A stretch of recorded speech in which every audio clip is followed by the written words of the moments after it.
Some women will still struggle financially for years after divorce because they fought emotionally to keep a house they realistically could not afford. And before you decide whether to keep or sell the house, there are a few things that nobody explains clearly enough. Because the house is often the most emotional part of divorce. It represents safety and stability, your children, your routine, your memories. Sometimes it even feels like proof that your entire life was real. So when people casually say things like, you can always just sell the house, they're missing the emotional weight attached to that decision. And I understand that on a deeply personal level. When you are going through divorce, especially after emotional or financial abuse, or maybe just a really rough go, the house can start to feel like the last piece of certainty that you've got left. And it becomes emotional survival. What I want to help you do today is separate the emotional attachment from financial sustainability, because those are not always the same thing.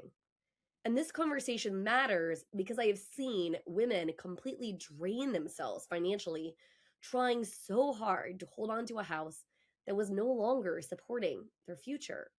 Not because they were irresponsible and not because they were incapable, but because they were making decisions from fear, guilt, grief, or panic.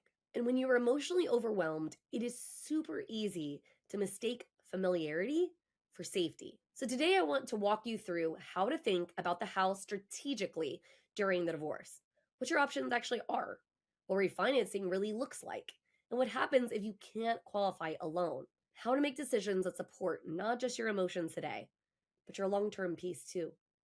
Because sometimes women keep the house and lose their peace in the process, and I don't want that for you. So before we talk numbers, mortgages, or refinancing, I need to say something that's incredibly important.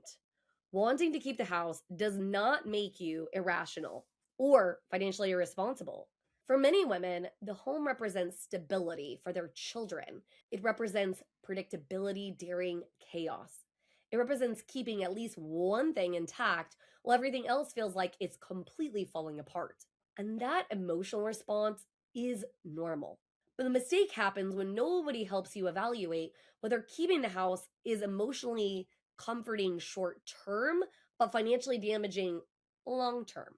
Because owning a home is not just the mortgage payment, it's the property taxes, the insurance, the maintenance, the repairs, utilities, unexpected cost, and often a dramatically different financial reality after divorce than what was happening while the marriage was intact. And this is why understanding your full financial picture before finalizing anything matters so much.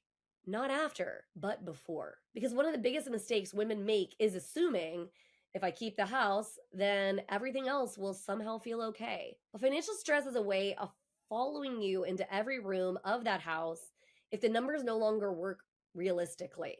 And I say this with kindness because there is no prize for struggling silently to prove that you can keep something at the expense of your peace. Now let's talk about the actual options, because this is where I usually see women physically exhale once they realize that they are not actually trapped. Stay tuned. We'll be back right after this message from our sponsors.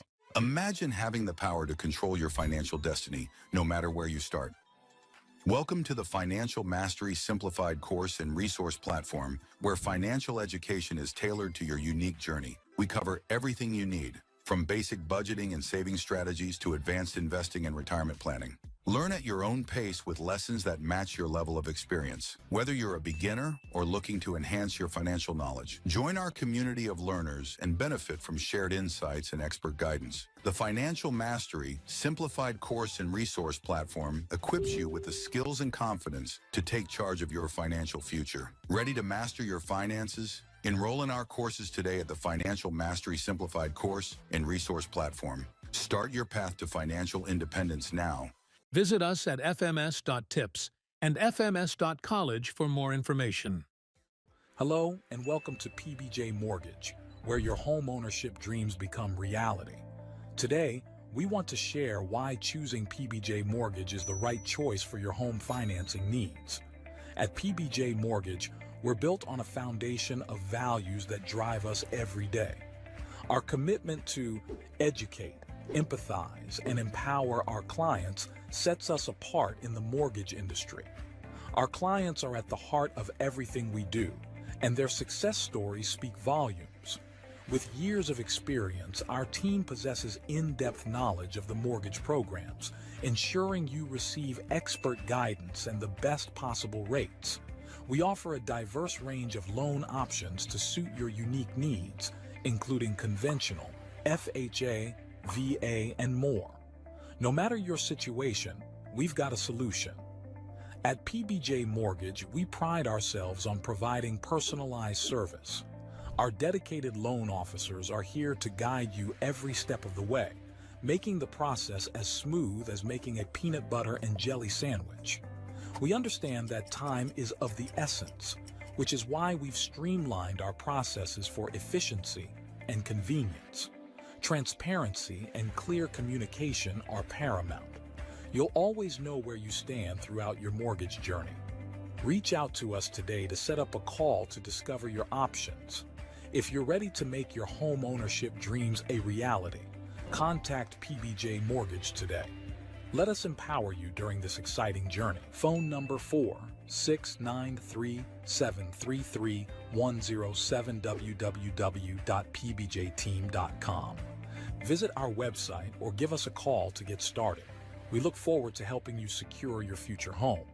PBJ Mortgage, where home begins. Thanks for your patience. So, option one is refinancing the house into one person's name.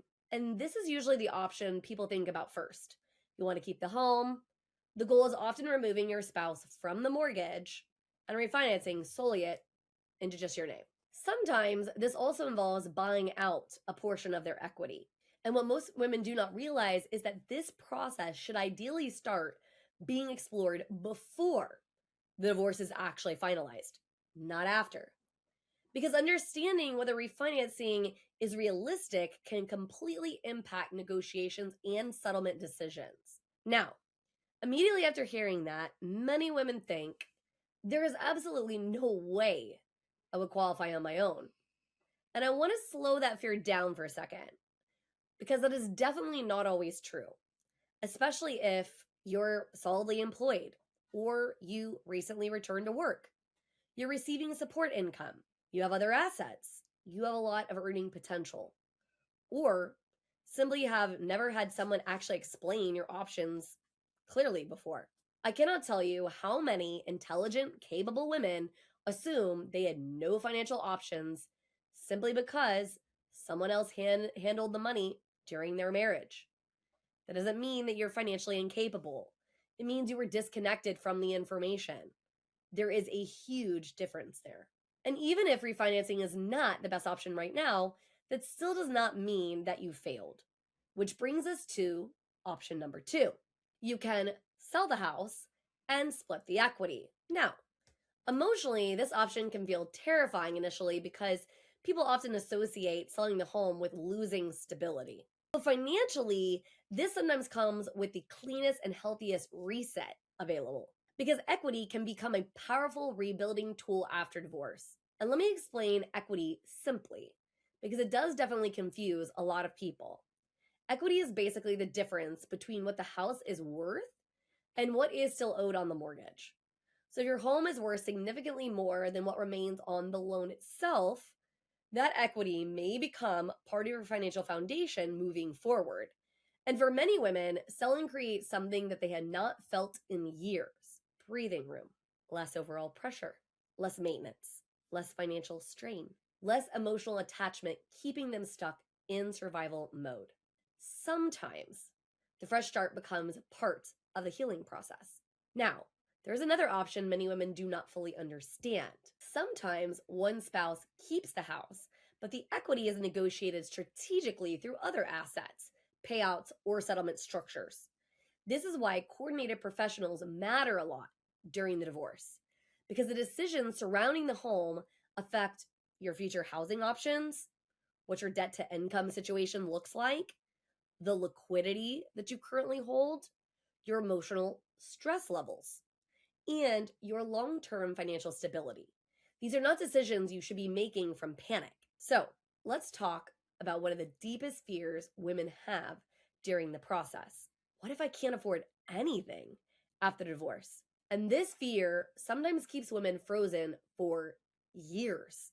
And honestly, I understand it deeply because emotional abuse, financial abuse, they often create learned fear around independence. Even women who make good money can feel completely incapable of surviving alone emotionally because fear distorts that reality. I'm going to tell you quickly a little story about my personal situation. I was married for 38 months, and 18 out of 38 months, I was the only one working. So, financially speaking, I was really covering almost everything. And then when I got ready to get divorced, I honestly was freaking out. Could I handle it all by myself? Could I keep my house? And a friend of mine laughed at me. And at first, I was a little insulted. Why are you laughing at me? This is no laughing matter. But the reason was simple. I was the one making all of the money. But my emotional fear, it was distorting the reality of the financial situation. I was fully capable. I just didn't know or realize it because of that deep seated fear that had come from the years of emotional and financial abuse in my marriage, in my relationship. And so, what I need you to understand is this: you don't need to know exactly how everything works before you ask for help. That is what the experts are for. A good mortgage expert should help you understand what income may count, what timelines matter, what your realistic purchasing power could look like, what preparation steps strengthen your overall position, and what options exist if buying immediately is not the right move. Because this process is not about pressure, it is about clarity, and clarity changes everything psychologically. Now, I want to address something else, and almost nobody talks about this honestly enough: children. So many women stay emotionally attached to the house because they believe moving automatically harms their kids. And I want to say this carefully because every family situation is incredibly different. But your children do not need a perfect house as much as they need a regulated, emotionally stable parent. They need peace more than appearances. And sometimes the stress of trying to maintain a financially overwhelming home creates more emotional instability for everyone involved because kids, they feel stress, they feel the tension, they feel the emotional burnout. So please do not measure your success as a mother solely by whether you keep a specific property. Your worth is not tied to square footage, and your future is not ruined because your housing situation changes. Sometimes downsizing creates peace. Sometimes selling can create freedom. Sometimes refinancing creates stability.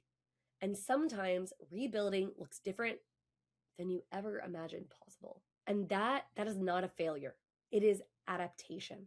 And honestly, the women who usually come out strongest after divorce are not the women who had the perfect plan up front. They are the women who stopped avoiding the information. They asked questions. They gathered support. They made strategic decisions instead of fear based ones. So if you're trying to figure out whether to keep or sell the house right now, here is what I want you to remember. You do not need to make emotional decisions under pressure. You do not need to have every answer today. And you absolutely do not need to navigate this alone. The goal is not proving you can survive. The goal is creating a future where you can finally breathe again, because peace, it matters, and sustainability, it matters. And preparation creates so much power. If you are in this situation right now, I created a free guide below that walks you through the key financial questions that every woman should be asking before making decisions about the house during the divorce process. And if you want to walk through your options privately, my team and I are here to help you understand what is your realistic situation without pressure and without judgment, because you are not trapped and you are not failing.